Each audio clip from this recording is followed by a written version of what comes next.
Ada klinik baru di Tendean. Kliniknya zodiak. Dulu Virgo, sekarang Firaun. Ada lucunya. Kebakar. Nih, pada gelap semua. Duit dibayarin, sampai utang puasa dibayarin. Ngapain di sini, Mbak? Tumben amat di sono, jobnya kosong ya. Ada ilmunya. Vaksin, paru-paru itu tidak mungkin sampai putih semua. Orang Indonesia itu paling suka kerokan. Program baru Klinik Tendean buka mulai 27 September setiap Senin sampai Jumat jam 6:30 malam di Trans TV.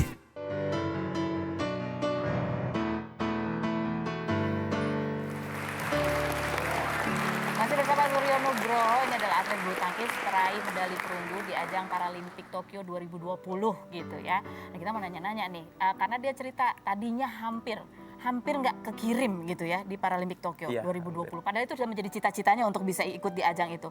Gimana ceritanya? Karena emang regulasi dari BWF sendiri mengharuskan satu negara satu pemain, Kak. Cuman kan karena saya masih bertengger di peringkat 3 dan juga ada usaha yang dari NPC Indonesia melobi BWF sehingga saya bisa masuk gitu. Karena kan dari NPC Indonesia juga bilang kalau saya itu salah satu ikonnya di para badminton gitu. Jadi akhirnya wildcard itu dikabulkan gitu dan alhamdulillah akhirnya saya bisa ikut. Jadi untuk tunggal putra ada dua. Ada dua perwakilan dari Indonesia. Nah itu untuk kamu sendiri ketika akhirnya kamu dapat tuh kesempatan itu. Jadi beban tersendiri nggak sih bahwa kamu harus membuktikan bahwa kamu memang bisa nih gitu bawa pulang medali? Kalau pembuktian sih pasti ya, Kak, karena kan kami persiapannya juga udah sejak 2019 karena kan sebelumnya di 2020 akan diadakan Paralimpik karena pandemi diundur di 2021.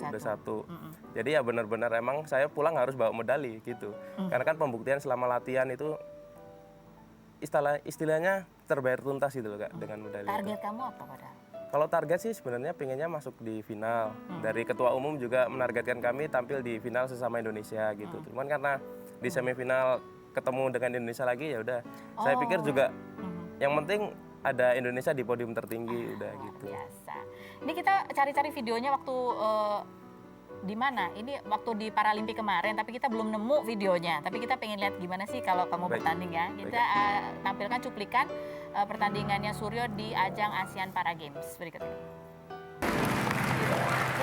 Gitu loh cara bertandingnya ya. Aku lihat kemarin kamu serve juga pakai tangan sebelah pakai kiri. sisa siku yang ada. Masih ada ya, dikempit gitu, kemudian ya serve-nya seperti biasa, sebelah kanan. Nah, ini kalau kamu latihannya, seperti apa sih porsi latihan kamu? Kalau latihan sih kurang lebih sama ya, Kak, dengan yang atlet umum. Cuman kan saya keterbatasannya di tangan, jadi paling susah itu kalau latihan di weight training, latihan beban. Jadi nggak bisa semua gerakan tangan bisa saya ikutin. Jadi saya emang fokusnya di kaki sama di pinggang untuk memperkuat keseimbangan, benar. Keseimbangan. Jadi di situ ya perlu diperkuat. Nah untuk persiapan, ini kamu bilang tadi katanya ini kita juga udah mulai persiapan lagi untuk Paris, Olimpik Paris. Paris 2024. 3 tahun lagi. 3 udah tahun mulai lagi. dari sekarang nih. Udah mulai, karena ini kan setelah dari Paralimpik Tokyo ini kami diberi libur, ibaratnya diberi fresh dulu 2 minggu, nanti tanggal 1 udah masuk pelatnas lagi, Kak. Masuk pelatnas lagi. Latihannya pagi sore, pagi sore. Pagi sore. Terus nikahnya kapan? Nikahnya nanti setelah tahun depan. Oh gitu. Masih ada event lagi sih, Kak. Oh masih ada event lagi, Masih ada tapi event sudah lagi. direncanakan nih untuk menikah? Insya Allah, karena kan Insya Allah. niat baik saya kan itu sih, Kak. Untuk ibadah Iya, ya. benar-benar. Ada pertanyaan dari netizen, coba kita baca. Berikut ini, Kak Suryo, aku juga termasuk difabel dan dengan keadaan ini aku suka nggak pede kalau nyari pasangan katanya. Ada tips dari kamu nggak sih buat aku katanya? Gimana? Kalau tipsnya sih kita nggak usah menyembunyiin apa yang kita punya sih, Kak. Jadi kita apa adanya aja sih. Kalau soalnya kan ada beberapa orang itu yang bisa menerima keadaan kita, ada yang juga enggak. Jadi ya kita bisa tahu orang itu tulus atau enggak untuk menerima kita gitu. Jadi jangan minder sih, karena kan yang kita terima saat ini juga karena karunia dari Allah Subhanahu wa taala. Jadi mau orang itu menerima atau enggak ya udah, itu sama seperti yang lain-lain juga, kok ada yang suka, ada yang enggak gitu ya. Benar. Begitu. Nah, kamu kan sempat di usia 11 tahun ketika kamu mengalami kecelakaan ya, kamu depresi juga pastinya karena keterbatasan aktivitas dari yang biasanya. Siapa yang membuat kamu bisa bangkit termotivasi lagi untuk menjadi atlet bulu tangkis? Ayah saya, Kak. Apa kata-katanya yang kamu ingat banget? Beliau selalu bilang, meskipun kamu kondisinya berubah 180 derajat, yang dulunya umum, normal, sekarang seperti ini, pasti ada jalannya. Pasti Allah juga memikirkan karunia buat kamu, mungkin di jalan lain. Cuman kan pada saat itu saya juga nggak tahu kalau ada olahraga disabilitas, Kak. Jadi pada tahun 2008 ketua umum NPC itu telepon saya, Bapak Seni itu. Kamu mau nggak ke Solo? Nanti saya bina. Karena saya adalah ketua umum untuk organisasi olahraga disabilitas gitu. Dan saya bilang ke ayah saya belum bisa untuk ninggalin keluarga. Pada saat itu juga ibu saya masih sakit Kak, sakit kelenjar getah bening, jadi saya belum bisa ninggalin keluarga. Jadi kamu masih fokus untuk keluarga dulu? Masih fokus, terus juga masih stay di rumah karena mental saya masih down gitu. Sampai akhirnya? Sampai akhirnya saya memutuskan kembali untuk ke lapangan dan berusaha lagi kembali dari nol lagi dengan kondisi saya seperti ini. Dan alhamdulillah sampai sekarang masih bisa berprestasi. Berprestasi, Gitu. luar biasa. Luar Dan biasa. masih akan, insya Allah ya, terus bisa Insya Allah berprestasi. masih akan terus. Jadi yang sempat yang membuat kamu drop salah satunya adalah karena kamu belum melihat bahwa ada kok kesempatan buat kamu untuk tetap Benar. bisa berprestasi di Benar, bidang Kak, olahraga. benar. Gitu. Lanjut, pertanyaan berikutnya. Kak Surya mau nanya, semenjak menyandang status disabilitas, perubahan apa yang paling susah untuk disesuaikan? Perubahan dalam arti apa ini Kak? Dalam kebiasaan sehari-hari, yang waktu itu mungkin di awal-awal susah untuk kamu beradaptasi. Mungkin yang paling pertama dulunya naik motor ya Kak. Mm-mm. Tapi Sekarang? emang waktu kecelakaan sih saya belum bisa naik motor. Itu. Jadi Trauma gak sih kamu? Kan kecelakaannya di motor. trauma pasti. Tapi ya pelan-pelan sih, karena kan mau nggak mau juga harus membiasakan diri Kak. Oke, Nah, jadi sekarang kamu naik kalau motor? kemana-mana naik tangan satu, Oke. nyetir juga tangan satu. Jadi ya setidaknya kalau nggak dicoba kita nggak akan tahu kita bisa atau nggak gitu. Lanjut berikutnya. Kak Surya mau tanya, kalau kamu nyetir kendaraan, nah ini gimana caranya? Motor tangan satu, Motor tangan satu. itu berarti harus seimbang banget dong ya? Harus seimbang, cuman saya nggak tahan kalau jarak jauh gitu Kak. Karena kan capek. Jadi yang deket-deket aja. Deket-deket aja. Kalau mobil jauh- gimana? Ganti gigi? Kalau mobil kan bisa ya, matic kan cuman persnelingnya gampang tuh Kak. Jadi gas sama rem aja sih, tinggal setir aja. Gas rem, terus ini, Iya. ganti giginya di Ya sini. ganti giginya di sini. Kalau ini bisa jauh? Bisa. Bahkan saya dari Surabaya ke Lampung juga pernah naik mobil. Karena kan ayah kan aslinya Lampung gitu, ya pernah. Jadi pernah juga Pernah, nyetir pernah, dari pernah. Surabaya ke Lampung. Ke Lampung. Iya. Oh, wow. Jakarta Solo PP juga sering. Gitu. Iya. Ada lagi pertanyaannya, satu lagi? Habis ya, oke. Surya, boleh gak sih kamu kasih pesan-pesan? Mungkin banyak di luar sana juga yang ada di kondisi kamu yang masih belum bisa melihat ke depannya tuh kehidupan mereka seperti apa gitu apabila keadaan berubah dalam fisik mereka. Apa yang bisa kamu beri semangat untuk mereka? Untuk teman-teman di luar sana, yang pasti semangat itu jangan sampai hilang dari pemikiran kita ya. Karena kan semangat itu yang paling utama dan juga bisa gimana ya? Bisa membangkitkan kepercayaan orang tua kepada kita itu karena kita semangat juga Kak.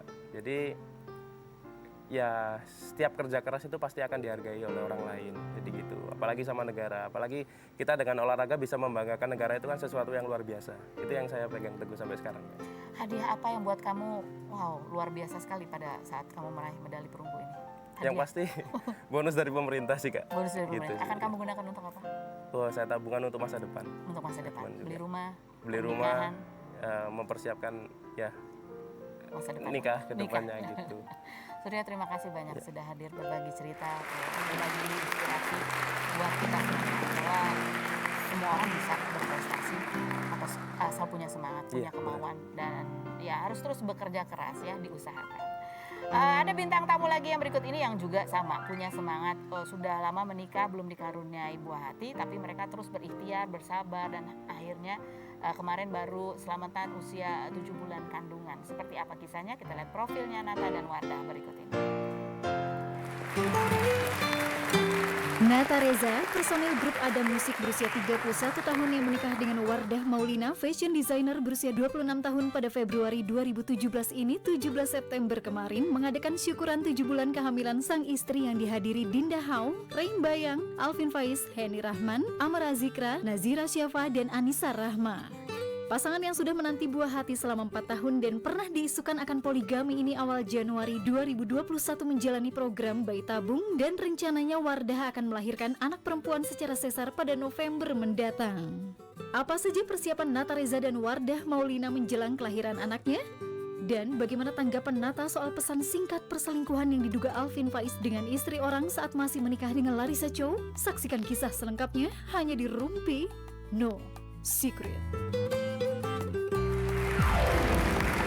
Ya bersama Nata dan Wardah, aduh ini juga salah satu pasangan yang aku seneng banget setiap kali ketemu mereka ya, dari mulai awal-awal nikah ya kan, usaha punya baby gitu ya. Ini sekarang juga lagi menanti kelahiran buah hati. Ada artikelnya coba kita baca, udah Nata Reza Wardah Maulina sudah punya panggilan untuk jabang bayinya. Panggilannya apa sih? Panggilan waktu di dalam sama nggak nanti kalau pas sama? Kalau panggil sekarang inisialnya aja Baby Z. Oh baby, oh namanya akan diawali dengan Z. Z. Kenapa Z sih? Biar kalau di absen di sekolahan terakhir. Terakhir ya. Iya. Jadi kan ngumpulin tugas paling akhir. Oh. Dan kemarin juga baru syukuran ya. Tasyakuran. Tasyakuran. Kita lihat seperti apa videonya dan siapa saja yang hadir di tasyakuran itu. Berikut ini. Ini yang pengen banget punya anak perempuan atau ngebayangin kalau atau punya feeling nih perempuan nih siapa? Aku. Mamanya ya, ibunya. Oh, bapaknya pengennya? Aku apa aja lah. Apa Insya Allah aja. yang penting sehat, Penting sempurna sehat. fisiknya. Ini kamu 7 bulan, aduh ungkapan perasaannya udah sampai nangis gitu ya karena melihat perjuangan istri kamu disuntik. Iya Laras. Karena kita memang programnya IVF ya. Jadi memang Wardah punya permasalahan di kekentalan darah. Jadi membuat dia setiap hari tuh harus suntik dan harus konsumsi obat terus gitu. Jadi aku ngelihatnya, aduh setiap hari bayangin selama dari mulai program sampai sekarang 7 bulan tiap hari harus suntik terus gitu. Belum lebam-lebamnya kalau nggak tepat nyuntiknya kan gitu. Jadi aku ngelihat ini memang perjuangan untuk anak yang spesial ini, mudah-mudahan ini anak ini jadi anak yang baik, anak yang soleha. Kamu melihat perjuangan istri kamu ya demi mimpi kalian atau demi apa istilahnya diberi amanah untuk bisa membesarkan anak. Kamu punya janji apa di dalam hati Nata untuk istri kamu? Setelah yang berikut ini jangan kemana-mana. Tetap di Rumi. Ini aku mau dikasih